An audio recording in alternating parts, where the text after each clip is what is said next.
দৈনন্দিন জীবনের জাঁতাকল থেকে একটু সময়কে লুকিয়ে বের করে নিয়ে কিছুটা দূরে চলে যাওয়া। আজকে আমরা চলে এসেছি শহর ছেড়ে অনেকটা দূরে একটা গ্রামে। আমার খুব মনে পড়ে ছোটবেলায় মামা বাড়ি চলে আসতাম যখন গরমের ছুটি পড়তো, আর সেই সময়কার মজাটাই আলাদা। আজকে গ্রামের কিছু খারাপ লাগা, যেমন ধরতে পারেন কিছু সমস্যা, আবার কিছু ভালো জিনিস, সেইগুলোকে অবশ্যই নিজেদের অভিজ্ঞতা দিয়ে তুলে ধরবো। তাহলে আমরা দেখে নিই আজকে কিছু খারাপ লাগা আর কিছু ভালো লাগা। যখন গ্রামের দিকে দুটো গ্রামকে মেলানোর জন্য একটা মাত্র অবলম্বন থাকে একটা সেতু, একটা ছোট্ট কাঠের বীজ, এবং সেটা যখন ভেঙে যায় তখন নির্ভর করতে হয়, এবং সেটাও আমাদের সময় মতো নয়। মজাটা দেখুন, নৌকো এখান থেকে ওখানে গেছে, এবার ওইখান থেকে যতক্ষণ না কেউ এখানে নিয়ে আসছে ততক্ষণ এইদিকে লোক আর যেতে পারবে না। আর নির্দিষ্ট কোনো লোকও নেই যে সারাদিন আছে নৌকাটা এ প্রান্ত আর ও প্রান্ত করবে, নৌকা একাই পড়ে থাকবে ওখানে, আবার কেউ নিয়ে আসবে তবে আবার এখান থেকে কেউ যাবে।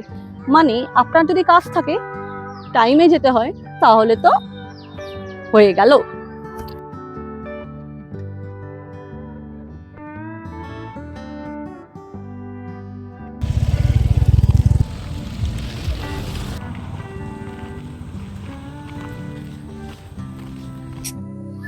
এটা তো একটু সমস্যা আছেই।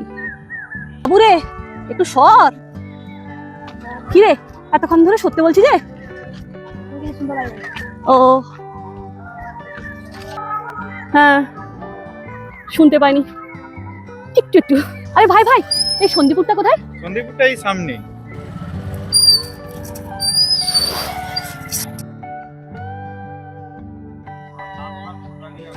এই বাবু বাবু, এই সন্দীপুরটা কোথায় রে? ওই তো সামনে একটু গেলেই পেয়ে যাবে।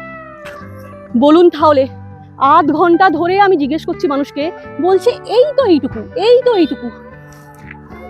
পরের গ্রাম অনেকটা যেতে হবে, এটা বললেই হতো। এই ভুল কথাটা বলার কি খুব দরকার ছিল? এটা তো একটা সমস্যা। আর বলো, তোমরা সবাই কেমন আছো? পাশের ঘর আর বলো না। মামি, কি হলো? তুমি কারেন্ট গেল যে, কখন আসবে গো? 1 ঘন্টাও হতে পারে, আবার 24 ঘন্টাও হতে পারে। এটা একটু সমস্যা। এই ছোট ছোট মিষ্টি খারাপ লাগাগুলোর সাথে অনেকটা ভালো লাগা। ভালো লাগে এরকম একটা শান্ত পরিবেশ আর একটা সাদা মাটা জীবন।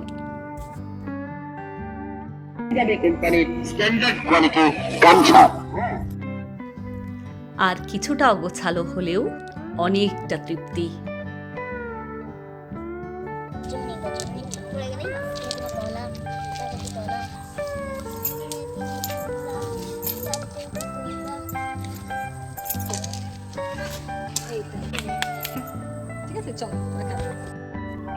ভালো লাগা এরকম নিরিবিলিতে মনকে শান্ত করা একটি পরিবেশ, আর তার সাথে নিজেকে আলাদা করে চেনার একটু চেষ্টা। হয়তো এখানকার মানুষের ঘরের কক্ষ একটু ছোট হতে পারে, কিন্তু মনের কক্ষ অনেকটা বড়। ভালো লাগা, চারিদিকের খোলা মাঠ, মিঠু পথ।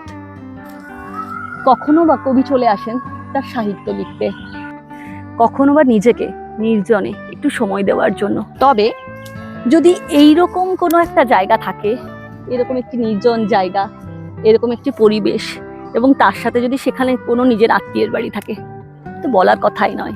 আর ভালো লাগে এরকম গাছের তলায় এইরকম মাচা করে বিকেল বেলায় গ্রামের মানুষের জম্পেশ আড্ডা। বড় ব্যাগটা শোনো, কোনো ব্যাগটা খাবে না, আজকে তোমাকে বাড়ি যেতে হবে না, আজকে থাকো, কাল যাবে। আমি ব্যাগটা নিয়ে দিয়েছি। আমার ব্যাগটা তো দে। না না, দেওয়া যাবে না এখন। এটা ভালোবাসা। না না, ঘরটা যেতে হবে না।